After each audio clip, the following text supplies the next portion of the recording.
Hey, Hearts fans, thanks for tuning in to the Dirigo Union. My name's Charles, and I'm joined today by Mitchell and Sean. We have a very special guest with us after yesterday's historic win in Lewiston, where the Hearts of Pine won 4-0 in their very first competitive match, the U.S. Open Cup game against CD Faialense.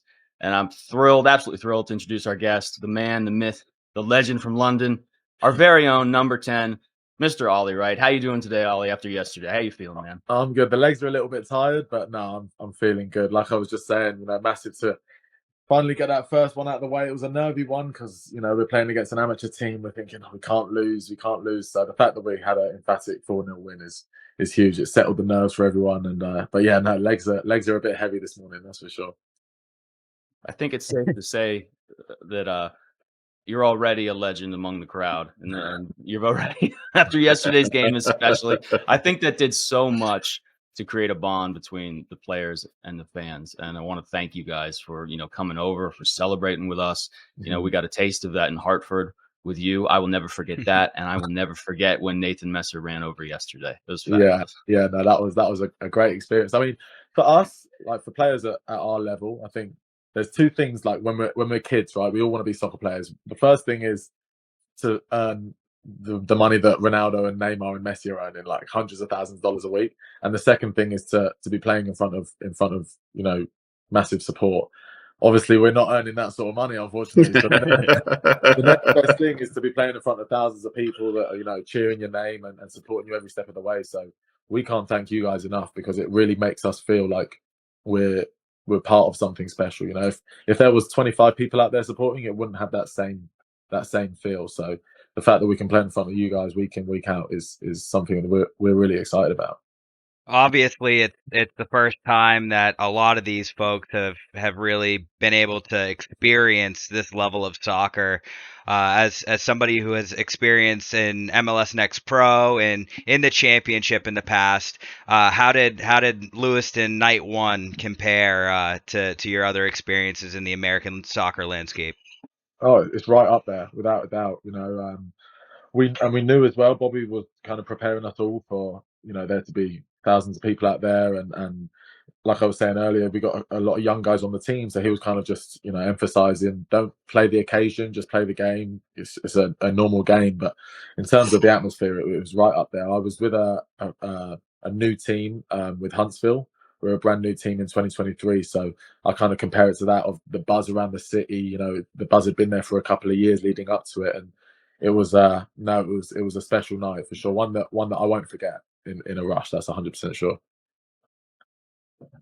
Yeah, Ollie. So one of the things that I kind of was watching last night, seemed like people were having some issues with the wet on the field. A little bit of throw-ins, a little bit of looks like maybe some traction on the field. How did that kind of play into your game last night? Yeah, the problem with fields like that is, especially like you say in the rain, is that the ball skids off the surface like it Yeah, comes off so fast. So yeah, you have to be super prepared. You have to take a little bit of extra caution with your passes. And yeah, a couple of the guys got caught with the throw-ins that just kind of went straight up in the air. But yeah, it's part and parcel. It's the same field for both teams. So as much as it's something that doesn't always work in our favor, the same goes for them. So we can kind of capitalize on their mistakes or things like that. But we knew that we had enough quality to win the game. It was just a matter of can we not bottle it, and can we keep our nerve? And I think yeah, scoring the early goal, I think it was 15, 16 minutes in, that really settled the nerves because like, okay, we know what we're doing. We've been prepared properly, and I think it's always tough. There's been a few Open Cup games that have gone to penalties or gone to extra time, and with amateur teams and USL One clubs. So we were kind of watching that over the past couple of days, thinking, okay, let's just make sure that we're safe and solid and do what we know we can do. And yeah, like I say, the early goal helps settle the nerves for sure. Was that part of the plan to hit him early? It felt like Ye- that was Yeah, what Bobby was going to come out and do. yeah, 100%. The thing is, with teams, with amateur teams, what tends to happen is, obviously for them, it's a massive occasion as well. So they tend to mm, come out the first 15, 20 minutes super fast. So we kind of knew if we can weather the storm, and kind of soak up their pressure and then start to feel our way into the game, then we knew we'd come out on top. And that's kind of what happened. I think the first 5, 10 minutes they were kind of hitting long balls and trying to catch us sleeping. Luckily, our defense was up to the task, and yeah, once we got that first goal, it kind of felt like okay, we know what we're doing, like I say, and we can go on and finish the game.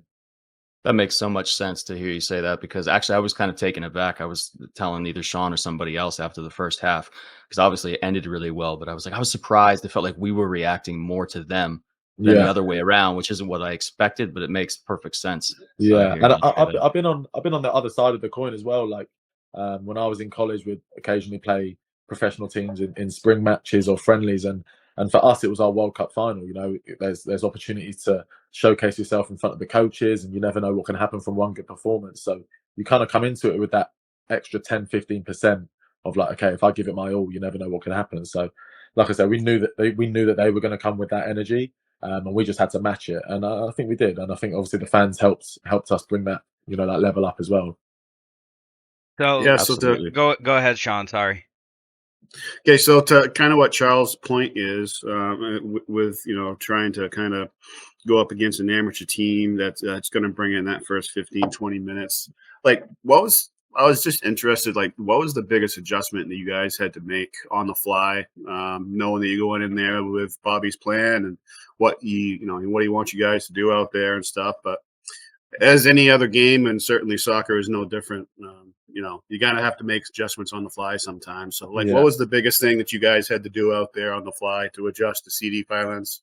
I think the biggest one for us is our game plan is super based on, you know, the press, and we want to be in teams' faces and kind of get into them early. But the problem we were having is they were going long. As soon as they got the ball, they were going longer and trying to get in behind our defenders. So we kind of realized, okay, if we don't press, they're going to go long either way. So we kind of had to take our foot off the gas a little bit, because we didn't want the strikers to press and then the midfield be disjointed.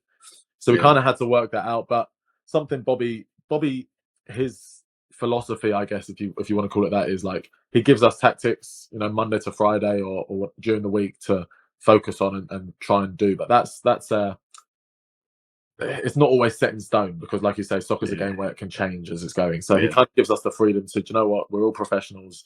If something needs to be changed, we can change it on the fly, like you say. And I think we adjusted well to that, because, like you say, that first 5-10 minutes when they're, you know, hitting us with long balls and stuff, we had to really adjust, and we had to know, okay, we maybe can't press as much, and we maybe have to get a bit more compact. And I think our defense and Hunter as well did a great job of kind of communicating that with the front line. And yeah, I think we soaked it up pretty well, to be fair. Absolutely, and I think one thing that stood out, especially in that first half, is how well you and Nathan Messer were linking up down the left side.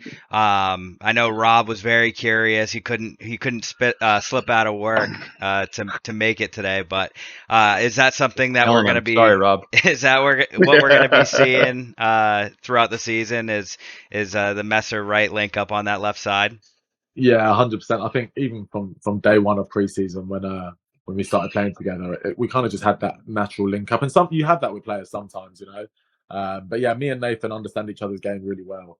And you know, he's not afraid to get forward, which kind of, you know, sometimes I'm like, go ahead. Like there was for the first goal yesterday, he bombed around me and I gave him the ball, and I just kind of stood still and let him do his thing, you know, and vice versa. So yeah, we got a good chemistry going on, and now it's just about building it. And I've always been taught it's not about how you start, it's about how you finish. So these games, as exciting as they are, it doesn't mean anything if we don't reach the playoffs and hopefully go far, you know. So it's just about building on it and yeah, becoming consistent, because having that link up for 1 or 2 games isn't going to be enough. We need to have it throughout 75-80% of the season. You know, there's games where it's not going to be working, or, you know, sometimes players are just off it.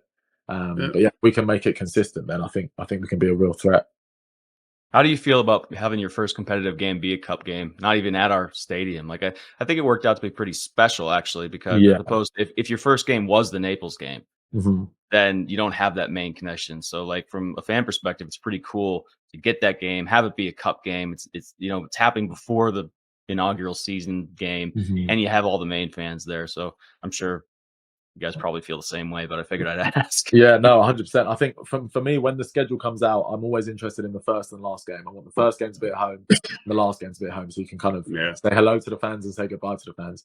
So obviously, when we saw our first 4 on the road, it was like, damn. And then the cup game came out, and although it's not technically home, it's home enough. Oh yeah, but yeah, I think that's massive, is because the hype is there, and like you say, when you have 4 games on the road, it can kind of, not fizzle out. We know it's not going to fizzle out, but it kind of delays it, and it's just, a long haul process. So to have that first game at home and really set the standard for the rest of the season is huge. So we saw Azad Liadi come in from Huntsville, so your old teammate from Huntsville. How happy are you to see him on the Hearts? Yeah, massive. Yeah, no, he's a great player. I mean, you guys saw it yesterday firsthand. He can sniff out a goal like it's nothing, And yeah, he can. Him and Titus are going to be huge for us this year. But no, playing with Azad in Huntsville, we had great link up, and we kind of understood each other's game, and so. That's the plan is to bring that here. I think we showed glimpses of it yesterday, and I think that's just going to continue to grow throughout the year. And similar with everyone, I think he's settled in really quickly. He's got to know that it's tough sometimes coming in late because the guys have already kind of clicked, and it can be tough. But no, he's done a great job of kind of fitting in with the group, and it showed yesterday. Two great goals. That was pretty cool to have a player. Oh, sorry, Sean. No, I was just going to say he does. He seems like he's been there all preseason long. Yesterday, he looks like he's bedding in quite nicely. Yeah, and that was he hadn't even played a preseason. That was his first game. So yeah, really. Yeah, that was his first game. So impressive stuff. I love like just finding out about him and then right away. It was nice as opposed to having names around for a while. I really like him. I said to him yesterday there was 2 chances that he had. There was one that I played in and then he cut back. And I was like, and then he scored the goal that was he should have never scored. And I said to him, you score that one and you don't score the one that I give. He didn't want me to get the assist. Are you talking about that long crossfield ball that curled on that was audacious? Yeah, it was. That's but no, yes. I said to him, hey, you got to start putting those ones away. But then he comes out of nowhere with a bicycle kick with his left foot out of nowhere. So you can't complain. I didn't think he was getting to that ball. I was just ready to see it headed away. When it went in, I was like, what?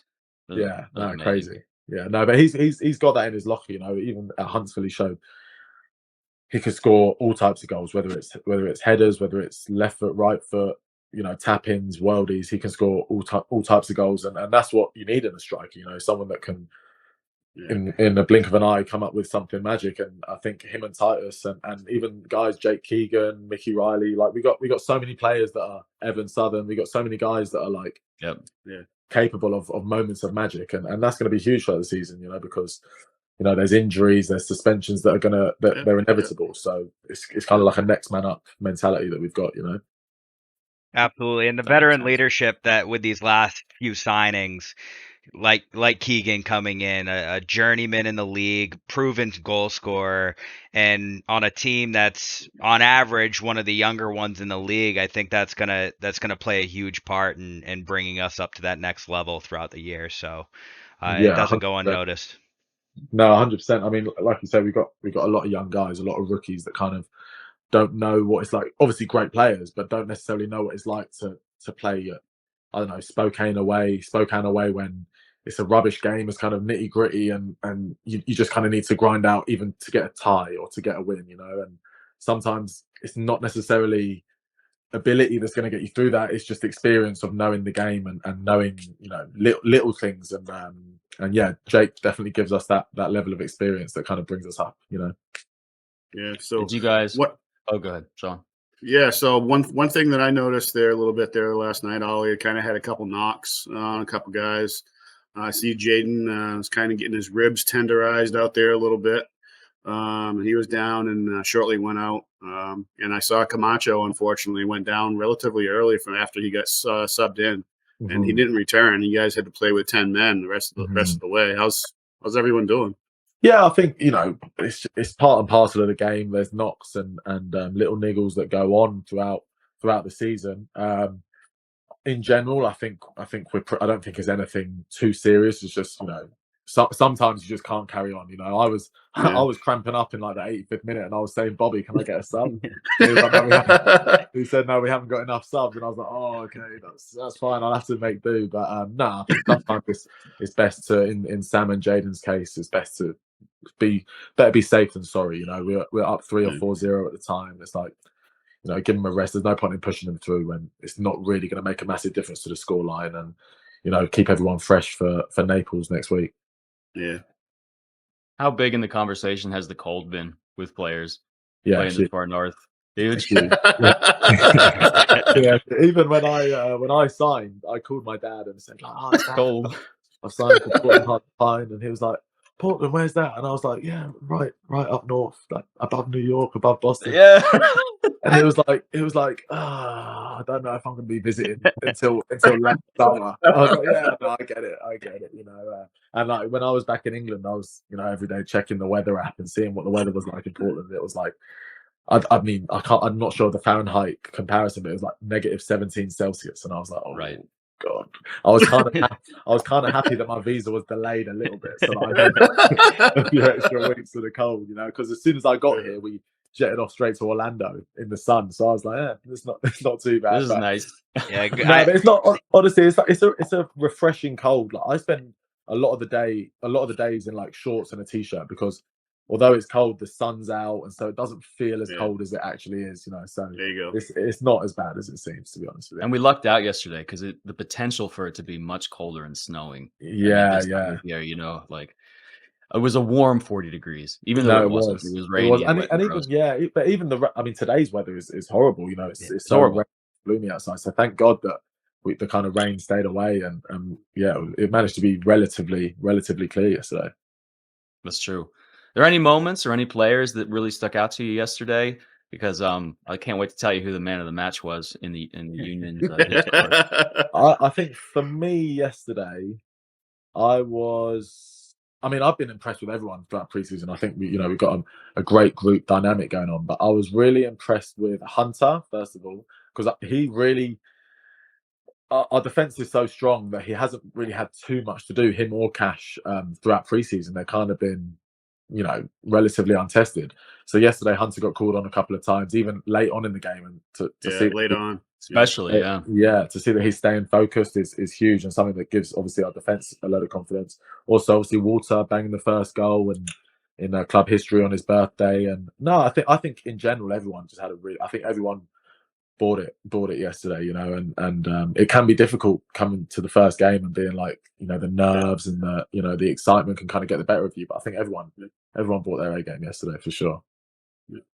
Well, I will tell you that there was a joint tie between yourself and Nathan Messer as far as votes go. So I'm gonna tell Nathan it was just me. So it was a tie. Cut this part out. Yeah, this is the fun part. This is the most fun stuff. So I will tell you, you were the MVP of the Hartford game. Absolutely, thank you. Which is great, right? And I think you would be the MVP, especially for coming on this podcast. There we go. But that free kick happened, and we have to talk about that free kick. Yeah. Well, I said to Nathan it should have been me that took it, so I don't know why. I was shouting to Rob. I was like, "Is it gonna be Ollie? Is it gonna be Nathan? Because you're both." I'll tell you what. Seeing the two of you stand over that is fabulous. Those are great options to have. But from that side, I was just like, Nathan, I'm going to stand here and pretend like I'm doing something, but this is all you, mate. And then I had the perfect view. I was right behind it. And honestly, he does it in training all the his left foot is ridiculous. So we all knew it was going in, but to actually see it going in. And then I was chasing him as he scored. I was chasing him here and then chasing him over there. I was like, "Oh God, slow down, my hamstrings, mate." But no, what a goal! And he's had a great preseason and now a great start to the official season. So no, he's been on fire. So I'm super happy for him to get the goal. We will award Nathan Messer the man of the match. Yeah, we'll give it to him. We'll give it to him. You want to talk a little bit about the celebration there, Charles? Oh, dude, I think I should just quit now. Between Ollie running up in Hartford and then Nathan and Ollie running up, that's all I ever want. My favorite part of the game has always been players being able to celebrate with fans. Yeah. And so both of those moments are just all time for me. And I had my daughter with me too. And we had Spencer. I don't know if you've met Spencer yet, but he's a awesome guy. He's at all the Dirigo Union. I met Spencer at band practice, I believe. Yeah. Yeah. He got crushed to my right. I was right there with him. I mean, I was in Nathan's armpit and I holding my daughter, and Spencer's just gone. and earlier he had picked up Mitchell, Uh, which superhuman strength, Spencer. So he comes out of that like, oh, my back. He's going up. Nathan Mester crushed my back. I was like, all right. It wasn't picking me up, who has a foot and like 130 pounds on him. yeah. No, But- it was quite.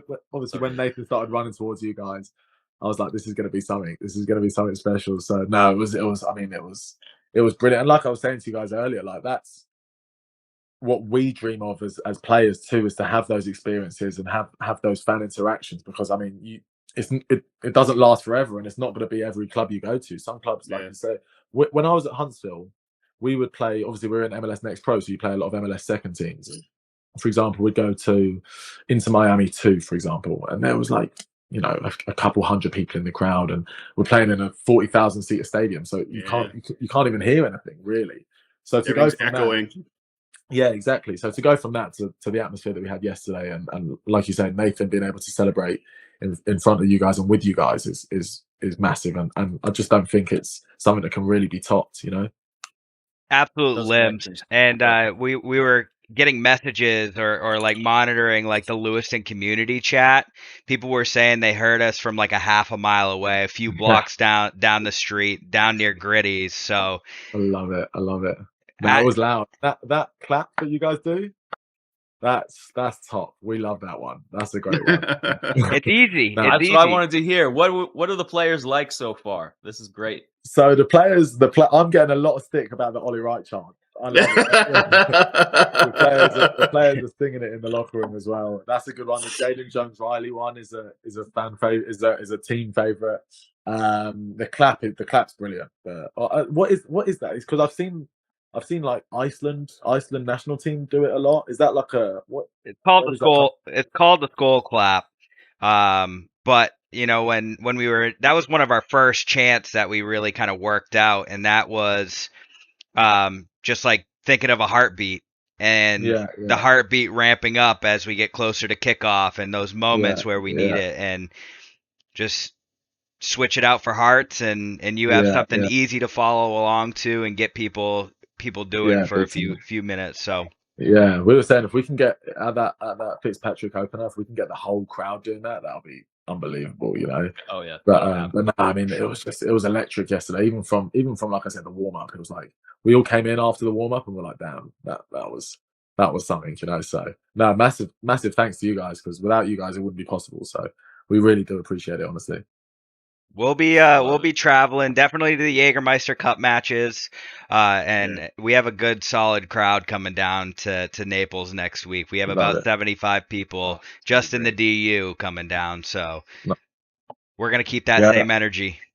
That'll be good, and it's another first, you know, first league game, so another chance to make history for us, and we're ready. We're ready to bring it all season. So yeah, we can't wait to play in front of you guys again. Anything else, gentlemen, before we let Ollie get some rest? Yeah, rest up. I got to ask him. I have to ask. I'll keep everybody for everybody. We spent so much time talking about like marketing and kits and all this stuff before we had players, right? It's so funny. And now it's like players in transition, which I love, but I'm not going to do it then anytime the rest of the season. So I'm going to take the opportunity. How did it feel? We finally got to see the whole kit, though. Yeah, and it was great to see that. How's it feel to? I mean, I guess it doesn't matter, but as a player, it probably feels good to put on a kit that you actually like. Oh, 100%. Assuming you like. Well, it's funny you say that. When I first saw the kit reveal, I was like, not sure. Really? But yeah, I don't know what it was. I don't know. It just didn't hit me straight away.